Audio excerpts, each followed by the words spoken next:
Yan yung gubat na yan, dyan tayo pupunta. Opo. Oh my God! I take the challenge to be a forester. Ngayong Earth Day, nabigyan ako ng challenge maging isang forester for a day. Na-invite ako pumunta sa isang bundok sa Rizal para subukan ang trabaho ng isang forester. Sila ay nagsisilbing guardians and protector ng ating kalikasan. At ang role ko dito ay maging isang forester at bisitahin ang BAM site or Biodiversity Assessment Management Site sa isang protected landscape sa may bundok ng Mount Kanumay dito sa Antipolo, Rizal. Kasama ko ang mga taga-DENR, mga forester at forest ranger. Naglakbay kami ng ilang oras papunta sa isang gubat na kung saan namumuhay na maayos ang mga halaman, puno, bulaklak, hayop at insekto na malayo sa pamumuhay ng mga tao. Panoodin niyo ang vlog ko at alamin ang trabaho ng isang forester at bakit sila importante sa community natin. Ganda ng araw, oh. Ito na. BAM site, biodiversity monitoring site nila. I-check nila yung mga puno, yung kagubatan, biodiversity ng mga halaman, insects, animals. At they are visiting that site every 3 years pala. Wow, parang hanggang bukas itong food natin, ha. So, siguro magpakilala po muna yung mga kasama natin from the PAMO Office of Upper Marikina. Dahil nga po, dry season, rin mating season din kasi ng mga snake. So, observe lang din natin yung area. Ano klaseng snake itong pinag-usapan natin? Doon natin mamaya makikita, sir. Kasi madami. Wag nating madaliin mga ma'am, sir. Lalo't yung hindi naman lahat is familiar dun sa site. Then yung terrain baka mabigla. So, pero tayo, chill lakad lang. Going sa BAM site, which is the biodiversity area monitoring site nila. And may cute puppy. Abutin tayo ng 30 minutes dito. Nakakawa. Hello puppy! Wala pa pong national training noon. Ano siya? Ano? Pugungan.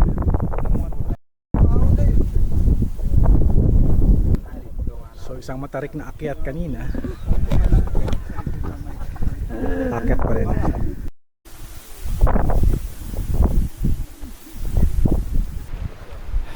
Pangalawang ahon.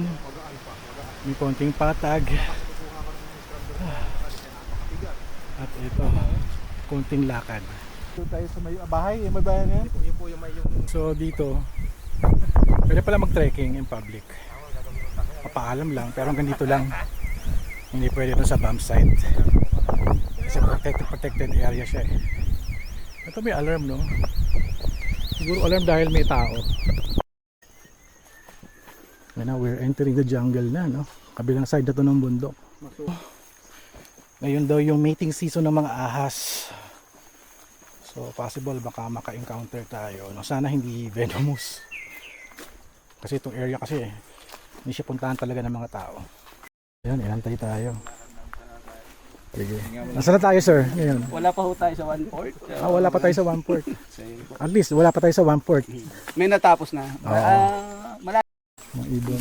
So, indication lang na medyo iba't iba na rin yung species Iba-iba na. na dito. Pero hindi pa ito yung site natin, sir. Hindi pa tayo yung site. Ano So, pa lang at least to? good indication na habang lumalayo tayo, dumadami yung parang na-observe na species. So, most likely dun sa site, mas marami. Mas marami. Meron dito rest area. Siguro pag may ulan, papagod-pagod ka na. Pwede ka magpahinga dito. Yun lang. Check natin kung baka may mga ahas dito. Yun lang. Yun lang isang forestry. So anong pwedeng masasabi?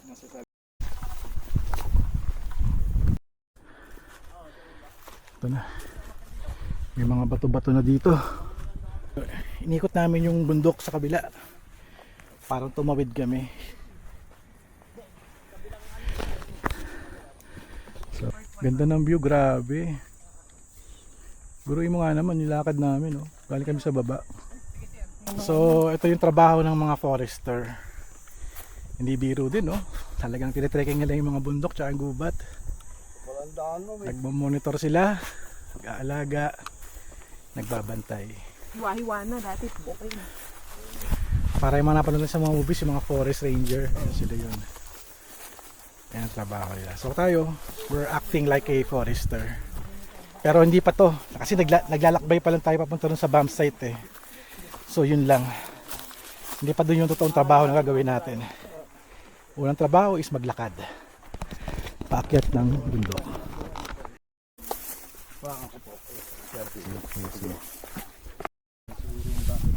Wow. No, daanan pala, no? Ang ganda dito. Ano bang bundok tong pinuntahan natin? Kanumay po, Mount Kanumay. Mount Kanumay. Mount Kanumay, nakyat ko na. Parang feeling ko doon tayo sa taas pupunta. Yan po yung gubat po na yan. Yan yung gubat na yan, dyan tayo pupunta. Opo. Oh my God! I take the challenge to be a forester. Usay ng DNR natin tsaka mga forest rangers natin, yung mga forester. Itong trabaho nila, yun ang opisina nila. Yun ang opisina nila. So, ito, ba't may mga yellow ribbon dito? Ano po yan siguro sir? Sa mga tanim po siguro. Tanim nila. Parang may special na, parang bamboo ba yan? Ano yan? Bamboo, no? May security guard dito. Sino kaya?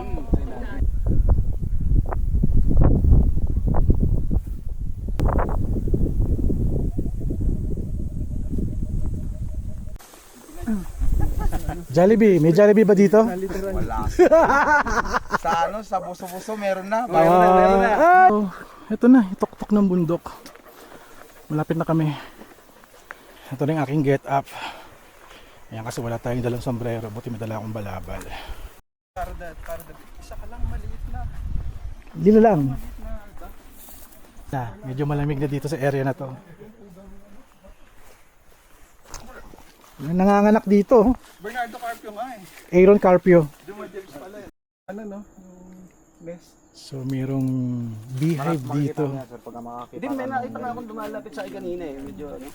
Medyo malakas yung Makikita mo yung tayo nila. ungol ng beehive. Lakas ng ingay ng mga bees. So yung puno sir, yan po yung host plant lang niya. House, oo. Pero itong bunga na to, bulaklak. Tawagin sa amin ay lipay. Lipay. Lipay. Lipay. Dito kinakain? Hindi po. Makati po. Makati. Yung balahibo niya. Yung ano, yung stem. Mold siya. Algae itong patsi-patsi. Kaya ako nagkaganyan. So sa forestry po, sa side na mas maraming patsi-patsi, ibig sabihin mas doon yung Maraming prone nung oxygen niya, yung takbo ng hangin. Doon So, yung minsan nagiging indicator din sa forestry kung saan bang salpok ng hangin, kung nasa maraming lichens. Po, kasama po siya doon sa family ng Dipterocarpaceae or yung Philippine mahogany. mahogany siya. Hindi po, yun lang yung tawag niya na Philippine mahogany, Philippine mahogany. yung group ng family niya. So, isang ginagawang product niyan, kung familiar ho kayo dun sa mga plywood. So, ginagawa ko yung veneer. So, yun ho. Uy, laki ng centipede doon. Centipede. Parang kinain ng ibon or Edible yan, edible. Wala na yung ulo. Matagal na. Medyo tuyot na siya eh. may sumisip-sip. Sigurado ka bang hayop? Ay! Narinig mo yun? Ay! Narinig mo yun? Sip-sip ng hindi yun ibon. Kinakapit ko mag-record eh. Sana yung record. No, diba no? Alam mo namang ano. Alam mo ko. Alam mo May naman. third eye ako. Kaya hindi ko Okay. Tayo sa PNP SAF base nila.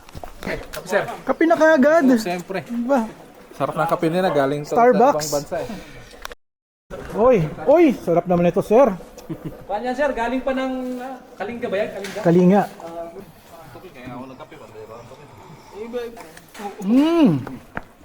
Wow. Very raw.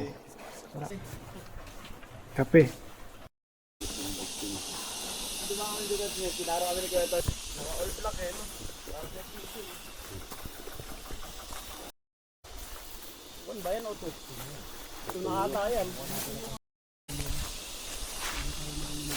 Medyo masukal na dito. At wala pa tayo sa bomb site malayo-layo pa. Nalimatik nga dito pagtagulan.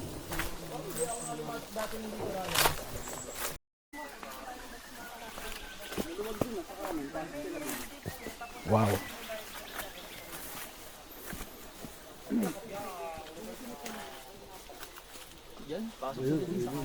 Ay, sumabit ako sa ano.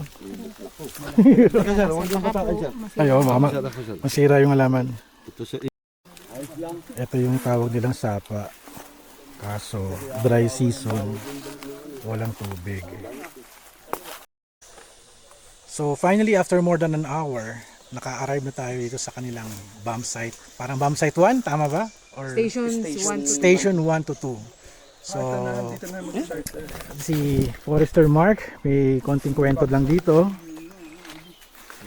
So, sa isang typical bomb site, sir, makikita nyo iba't ibang klaseng puno, vines, then may mga naririnig mo tayong mga wildlife po dito.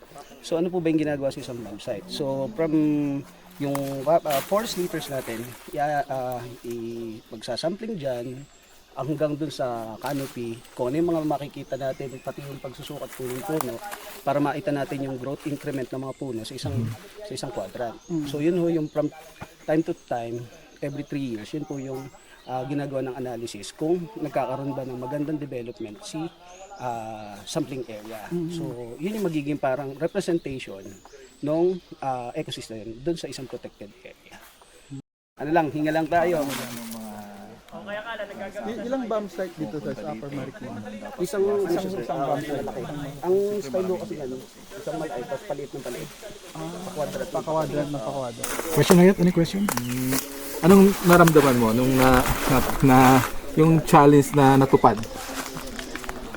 Bale, finally nakarating tayo dito sa bomb site nila, no? Station 1 and 2, no?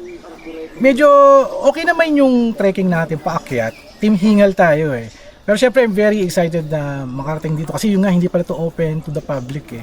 So ginagamit lang nito for monitoring lang, for science, tsaka yun nga, pag-aalaga din netong area na to, no? Dahil I'm very lucky, we are very lucky na na-invite kami dito to be a forester for a day with DNR. At nakita natin yung ginagawa nila. Although nakikita ko lang to sa mga movies lang, sa mga documentary, sa mga National Geographic.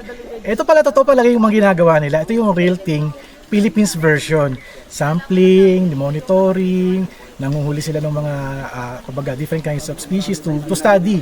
Ano ba yung mga animals or creatures dito. No? Also mga plants na rin din. Ano yung nagsosurvive. Tsaka baka may mga bagong plants na tumutubo. Dahil hindi nga siya naiistorbo ng mga tao. Maganda yung ginagawa nila dito na hindi to i-open sa public kasi yun nga, ito na lang talaga yung last stand natin eh na magkaroon tayo ng kumbaga natural breeding. Kumbaga ito yung parang lungs ng ng bansa natin eh. Ito yung nagbibigay ng magandang hangin, for example, protecting us from flooding and everything, marami pa no. So ano yung feeling? Oh, ano yung feeling sir na naabot mo na yung tok-tok ng bundok? Yung bomb sa. Okay, go. Pangalan mo na. Ako po si Aaron ng lumugay.com. So, ngayon nandito na tayo sa tok-tok ng bomb site. So, medyo nagulat ako na yung area is preserved talaga. So, konti lang yung parang interaction ng tao dito na walang nagka-camping. So, masaya ako. Masaya na nandito ako at maraming natutunan sa forester natin kay Sir Mark. Ang daming Happy Earth Day from the Eco Explorers of Rizal. Wala nang Okay, now we are going back na pababa na ng bundok, no? So we are very lucky dahil hindi lahat ng tao nakakapunta dito sa protected area sa Rizal, no? Dahil na-invite tayo ng DNR to experience being a forester for a day. Dahil it's Earth Day at very rare to be part of this activity. Tsaka no, makita mo yung bomb site nila, yung assessment area nila, no, monitoring nila ng nature dito. Talagang naglagay sila ng mga trap para pag-aralan para sa mga new species ng mga creatures. Also plants din. So imagine nyo yung mga scientists, no? Dito sila nagpupunta para pag-aralan, check yung growth. Kumbaga, every 3 years silang ginagawa to. And we're very lucky na to be here, na mag-tour, no? Dahil hindi lahat nakakapunta dito. Kasi nga bawal. Dahil we are in collaboration with DNR, we got a once in a lifetime chance na maging mag-tour dito. At napakaganda. Parang gets ko na ako bakit yung iba gusto magbundok. Dahil being with nature is very relaxing. Kanina pagod ako. Kasi paakyat team hingal. Pero ngayon, energized. Super energized. Ayun, no? 2 beses na ako nauntog,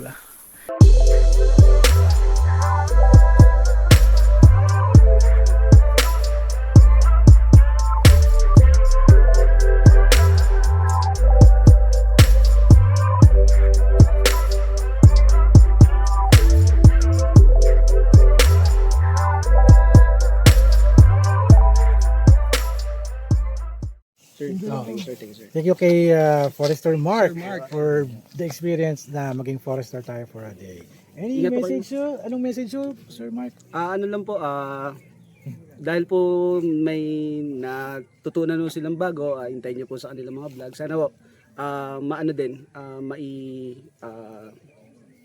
ma-capture din ng mga followers nyo or ng mga subscribers nyo, yung mga natutunan dito. Yung knowledge na yun is mag-turn into wisdom. So ibig sabihin, deeper understanding ng ano ba talaga ang meron tayo dito sa Ang ganda ho ng Pilipinas. So it's for us to explore and enjoy it. So yun po. So thank you po. Thank you sir. Si Forester Mark. Three kaway. Thank you. Okay.